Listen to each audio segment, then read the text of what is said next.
تو ان سے میں نے بہت زیادہ استفادہ کیا. پنجابی جیسے میں نے پہلے بھی گزارش کی کہ لکھنے پڑھنے میں جب میں نے آغاز کیا تو مجھے میری خوش نصیبی ہے کہ مجھے شروع میں ہی اچھے ان بزرگوں سے جیسے انولاگ فرید کوٹی ہیں یا جیسے محمد آصف خان ہیں، ان لوگوں نے مجھے نہ صرف یہ کہ متاثر کیا بلکہ یہ کہ میرے کام کو اپریشیٹ کر کے میری حوصلہ افزائی کی.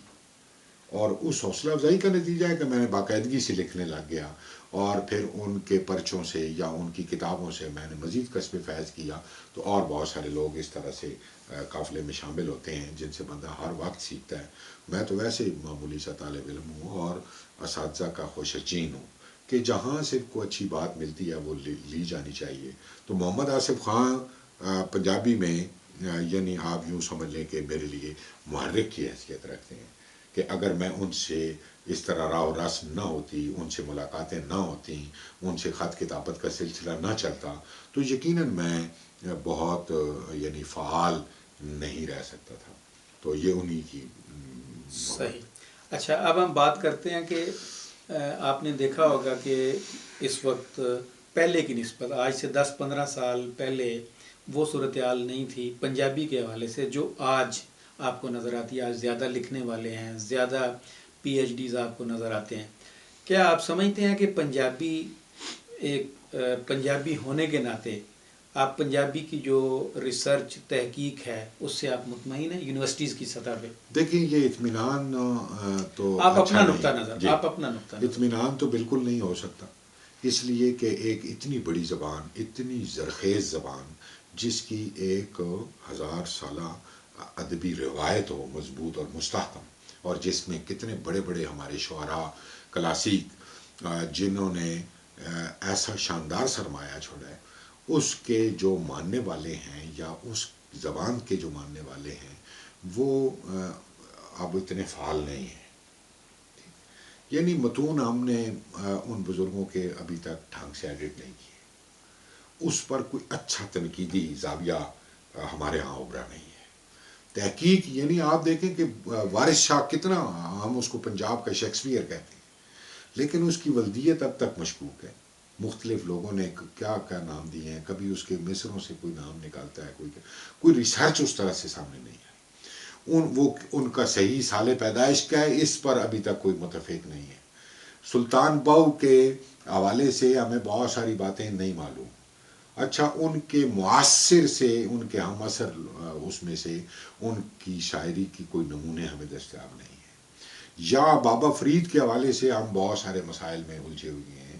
اسی طرح میاں محمد باش کی سیف الملوک اور ان کے باقی چیزوں سے نہیں، کچھ لوگوں نے انفرادی طور پہ کوشش تو کی. یقیناً دیکھیں، میں یہ نہیں کہہ رہا کہ بالکل کام نہیں ہوا.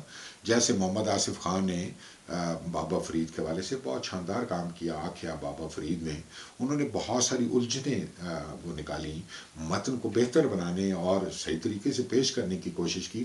لیکن ابھی کام آگے جس طرح سے تسلسل اور تواتر کے ساتھ اس میں بہتری کے امکانات پیدا ہو سکتے تھے وہ نہیں ہو رہے.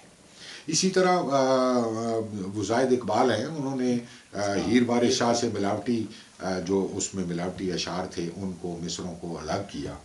لیکن اب اگر پھر بھی وہی ہیر وارث شاہ چھپ رہی ہے اس نوجوان کی محنت کے باوجود تو پھر کوئی فائدہ نہیں ہے نا. یعنی ایسا ہیر کا ایک نسخہ کم از کم پنجابی ادبی بورڈ سے چھپ جانا چاہیے تھا یا پلاک سے چھپ جانا چاہیے تھا، جس پر یہ ہو کہ آئندہ انتخاب اس میں سے کیا جائے. نصابات میں سے اگر کوئی ٹکڑا شامل کرنا ہے تو یہاں سے کیا جائے، اگر کسی نے اس کو ترنم سے پیش کرنا ہے تو یہاں سے اس کا متن ہوگا، اس کے بغیر کوئی متن ہیر کا قبول نہیں کیا جائے گا. یہ بات ہوتی. یا سیف الملوک پر لوگوں نے ظاہر ہے اس طرح کے انفرادی کام کیے ہیں. چیچی صاحب ہیں. اب چیچی صاحب کا کام یہ ہے کہ وہ یہ کہتے ہیں کہ میں نے اپنے بچپن میں ایسے سنا تھا. اب ظاہر ہے یہ تحقیق کا ٹول نہیں ہے کہ آپ اپنے حافظے کو یا آپ کے والد اس طرح پڑھتے تھے یا آپ کے بزرگ اس طرح سے پڑھتے تھے تو آپ اس کا متن تبدیل کر دیں. ایسا نہیں ہے. اس کے لیے آپ کو باقاعدہ شواہد اور قرائن اکٹھے کرنے پڑتے ہیں اور تب جا کر وہ آپ کوئی کام کر سکتے ہیں. یہ تصحیح کیسی جو ہے اس کے بھی کچھ پیرامیٹرز ہیں اور اس کے بغیر آپ نہیں وہ کر سکتے. تو اس طرح یعنی دیکھیں بنیادی طور پر مسئلہ یہ ہے نا کہ اب آپ جامعات میں تحقیق کا وہ دورہ ہے. بہت سارے لوگ پی ایچ ڈی کی طرف آ رہے ہیں، لیکن کچے پکے موضوعات بہت عام دیے جاتے ہیں جن پر وہ بس مواد اور لوازمہ اکٹھا کر کے صفحات پورے کرتے ہیں، یعنی کوئی ڈھنگ کا کام نہیں ہو رہا ہمارے ہاں۔ آپ دیکھیں نا، کوئی اصناف کے حوالے سے کوئی مربوط کتاب آپ کو نہیں ملے گی، آپ کو کوئی جدید عہد میں دیکھیں ہم صوفی فکر سے دور ہوتے جا رہے ہیں۔ ہماری آج کی نظموں میں آپ دیکھیں تو بالکل یعنی وہ پنجابی کے کراسیک سے ایک الگ فاصلے پر کھڑی اس پہ میں الگ سے سوال کروں ٹھیک گا۔ ہے۔ اچھا، اسی طرح اب آپ دیکھیں کہ ہمارے ہاں کہانی جو ہے وہ ہماری تہذیب سے الگ ہوتی جا رہی ہے۔ اسی طرح ہمارے ہاں کوئی اچھی شاعری کے نمونے اب آنے کم ہو رہے ہیں، تو گویا ہم کسی غلط سمت میں سفر کر رہے ہیں، اور اس اپنے ورثے سے دور ہونے کا یہ نتیجہ میں یہ سمجھتا ہوں۔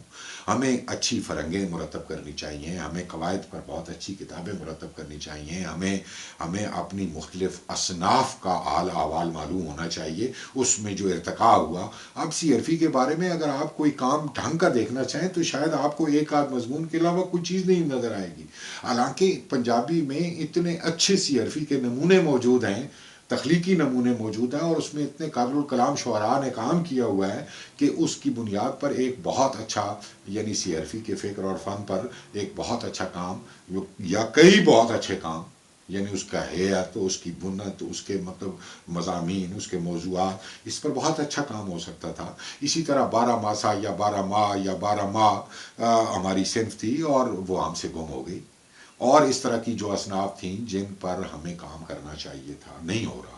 اور آج کا جو ہمارا طالب علم ہے، ظاہر ہے اس کے سامنے جب اس طرح کی چیزیں نہیں آئیں گی، وہ چھندہ بندی پر کوئی کام کرنے والا نہیں ہوگا، کوئی قواعد پر کام کرنے والا نہیں ہوگا، کوئی اور جو ہمارے تکنیکی علوم ہیں ان پر جب کام نہیں ہوگا۔ آپ دیکھیں ہمارا ریڈیو ایک زمانے میں بہت اچھے یعنی ریڈیائی ڈرامے پیش کرتا رہا ہے، اس پر کوئی کام نہیں ہوا، اس لیے کہ لوگوں کے پاس اب وہ تحقیق کرنے کا نہ ذوق ہے نہ وہ وقت ہے۔ وہ کہتے ہیں اجلت میں کوئی کام کر دیا جائے جس پر انہیں ڈگری سے نواز دیا جائے، یا انہیں وہ ایک چال ہے اس طرح کی، اور اس میں سارے بہتے چلے جا رہے ہیں۔ میں کہتا ہوں بہت سارے کتب خانوں میں، یا پنجاب یونیورسٹی ہے، یا سرکل لائبریری ہے، یا اور ایم اے او کالج میں، یا مختلف کالجوں یونیورسٹیوں میں، دیال سنگھ میں پنجابی کے مخطوطات راستہ دیکھ رہے ہیں۔ بھئی وہ کون کرے گا وہ کام؟ ان پر کون کرے گا؟ ان مختلف متون کو اکٹھا کر کے ان پر کوئی ڈھنگ کا کام ہو اور نئے متون سامنے آئیں۔ بہت ساری چیزیں ہم روی میں چھاپ دیتے ہیں، اور خاص طور پر وہ کشمیری بازار اور نولکھا بازار کی پرانی چھپی ہوئی چیزیں جو تحقیق کی نقطہ نظر سے نہیں چھاپی گئی تھیں، ان کا مقصد لوگوں میں وہ تقسیم کرنا تھا، پہنچانا تھا۔ انہوں نے اپنے وقت میں خدمت کی ایک طرح سے بنیادی کہ ان متون کو انہوں نے پیش کر دیا۔ لیکن مسئلہ یہ ہے کہ آج ہم ایک نئے زمانے میں کھڑے ہیں، صوتیات پر بات ہونی چاہیے، فنیمیات پر بات ہونی چاہیے، پنجابی کی جو اپنی آوازیں ہیں ان پر کلام ہونا چاہیے، پنجابی کے جو اپنے طور طریقے ہیں، اپنے رسم و رواج ہیں، ان پر گفتگو ہونی چاہیے۔ اور یہ تبھی ممکن ہے جب ہمارے اساتذہ اور ہمارے طالب علم سنجیدگی کے ساتھ اس پر غور و فکر کریں۔ اگر سنجیدگی نہیں ہے، آپ صرف ڈگری حاصل کرنا چاہتے ہیں، تو یقیناً اس سے زبان کو نہ فائدہ ہوگا، نہ ادب کو کوئی فائدہ ہوگا۔